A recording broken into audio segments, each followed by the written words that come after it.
Hello everyone. क्या आपको पता है कि इंग्लिश से एमए करने के बाद इंग्लिश में जो करियर के जॉब के क्या क्या स्कोप हो सकते हैं। मतलब हमें इंग्लिश से एमए कर लिया, उसके बाद में हम क्या करें। सभी यूथ के सामने प्रॉब्लम आती है। एमए के तो हो गई, लेकिन अब उसके लिए कौन सा करियर चूज के लिए करें।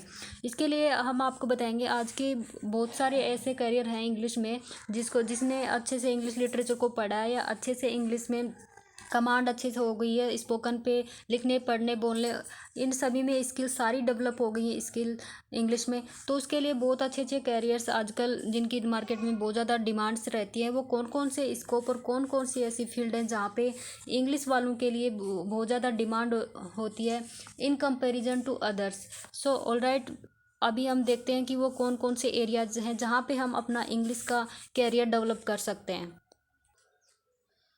हाँ, ये बात सही है कि ज़्यादातर लोग अपने करियर के लिए टीचिंग को, बहुत से लोग ऐसे होते हैं जो एमए करते हैं या एमए बीएड या फिर जो इंग्लिश से जो पढ़ते हैं वो कुछ टीचिंग के लिए पढ़ते हैं। मतलब या तो स्कूल में पढ़ाते हैं वो, या कॉलेज में पढ़ाते हैं, या यूनिवर्सिटी में पढ़ाते हैं। जो टीचिंग का अपना करियर चुनते हैं वो इन तीनों में से चुनते हैं। ये बहुत कॉमन होता है, लगभग ऑलमोस्ट ज़्यादातर पीपल इन्हीं के लिए चुनते हैं इंग्लिश को। लेकिन इनके अलावा भी क्या क्या स्कोप हो सकता है एमए के बाद में, वो और भी ज़्यादा ऐसे हैं मार्केट में फील्ड जिनमें वो अपने करियर को बहुत अच्छा डेवलप कर सकते हैं। इनसे भी ज़्यादा वो क्या क्या हो सकते हैं वो हमें अभी देखते हैं। एक हो सकता है कि आप कोचिंग्स में किसी भी, कुछ लोग करते हैं वो कोचिंग्स में पढ़ाने के लिए एमए करते हैं। पढ़ाने के लिए नहीं, मतलब एमए करने के बाद में इंग्लिश में कॉम्पिटिटिव की तैयारी कराने लग जाते हैं। और एक अच्छा ऑप्शन बहुत है IELTS।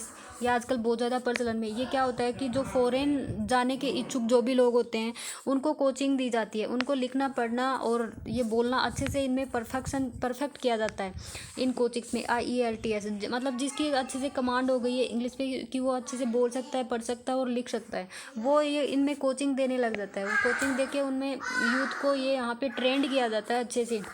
जहाँ पे इंग्लिश कम बोली जाती है, इंग्लिश नॉन स्पीकर होते हैं, वहाँ की बात होती है।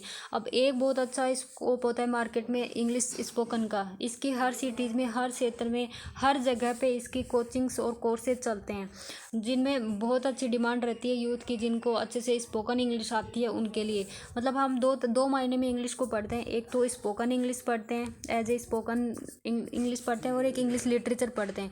मतलब इन दोनों में अलग अलग, ये तो हो गया IELTS और इंग्लिश स्पोकन, ये तो इंग्लिश स्पोकन के कोर्सेज होते हैं। दोनों में अलग अलग कैसे, कॉम्पिटिटिव वाले जिसने इंग्लिश लिटरेचर को अच्छे से पढ़ा है इंग्लिश को, तो वो कॉम्पिटिटिव की तैयारी करा सकता है। और IELTS और इंग्लिश स्पोकन जिसने इंग्लिश स्पोकन में अच्छे से अपने आप को परफेक्ट किया है, वो इनमें अपना कोचिंग सेट कर सकता है। दोनों में इतना डिफरेंस सबको पता होना चाहिए कि दोनों में क्या डिफरेंस है और इनका जो कैरियर वो कैसे सेट किया जाता है। इंग्लिश स्पोकन पढ़ने वाले और इंग्लिश लिटरेचर पढ़ने वाले, इन दोनों में डिफरेंस पता होना चाहिए हर यूथ को कि हम कैसे सेट कर सकते हैं। और आजकल एक जो सबसे ज़्यादा डिमांड में बहुत ज़्यादा पॉपुलर चल रहा है वो ये है हर यूथ के लिए जिसने अच्छे से पढ़ा है। वो क्या है देखना। एक होता है न्यूज़ रीडिंग में भी बहुत अच्छा स्कोप है।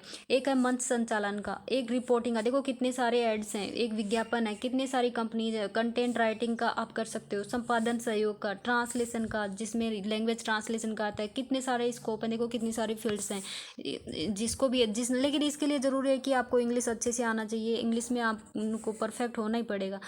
एक होता है, देखो आजकल जो ज़्यादा ट्रेंड में है, ज़्यादा प्रचलन में है, वो क्या है, एक स्टोरी राइटिंग का। राइटिंग में जो है, राइटिंग को के लिए जो प्रेफर करते हैं, जिसको ज़्यादा राइटिंग पसंद है, उसमें क्या है, स्टोरी राइटिंग का आ सकता है।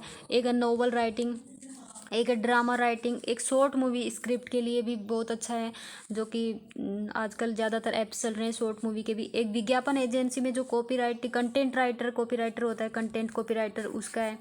उसमें भी आप, अगर आपको अच्छे से इंग्लिश आती है, इंग्लिश में आपने अच्छे से पढ़ा है, इंग्लिश लिटरेचर को समझा है, तो आप इनमें अपना जॉब सेट कर सकते हैं। ऑलराइट, तो ये आज का वीडियो उन यूथ के लिए था जिनको ये पता नहीं था कि हम इंग्लिश पढ़ तो रहे हैं, वो इंग्लिश तो पढ़ तो रहते हैं, लेकिन उनको ये पता नहीं है कि इंग्लिश में हम अपना जॉब कैसे सेट करते हैं, करियर कैसे बना सकते हैं, कैसे कौन सा करियर हम चूज़ करें। उनके लिए ये मैंने वीडियो बनाई, उनके लिए बहुत ही हेल्पफुल होगा।